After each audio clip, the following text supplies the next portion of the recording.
జాతీయ నూతన విద్యా విధానం ప్రకారం ప్రతి విద్యార్థికి రాయటం, చదవటం, ప్రాథమిక గణితం నేర్పించాలని జిల్లా కలెక్టర్ పి. అరుణ్ బాబు ఉపాధ్యాయులను ఆదేశించారు.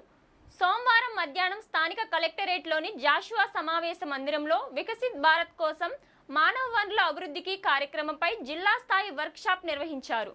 ఉపాధ్యాయులు సిలబస్ పూర్తి చేయాలనే ఆలోచనతో విద్యార్థులకు ప్రాథమిక అంశాలు నేర్పించడం నిర్లక్ష్యం చేయొద్దన్నారు.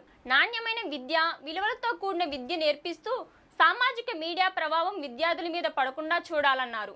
గత సంవత్సరం కంటే ఈ సంవత్సరం 10వ తరగతిలో మెరుగైన ఫలితాలు సాధించేలా కృషి చేయాలన్నారు. వర్క్షాప్లో విద్యార్థులను రేపటి మానవ వనరులుగా తీర్చిదిద్దేందుకు అవసరమైన సలహాలను ఉపాధ్యాయులు, ఎంఈఓలు, పాఠశాల నిర్వహణ కమిటీ సభ్యుల నుంచి స్వీకరించారు. ఈ కార్యక్రమంలో ZP CEO Jyothi Basu, DEO Chandrakala, DMHO Ravi, deputy డిఈఓలు సుబాని, ఏసుబాబు, ఎంఈఓలు, ఉపాధ్యాయులు తదితరులు పాల్గొన్నారు.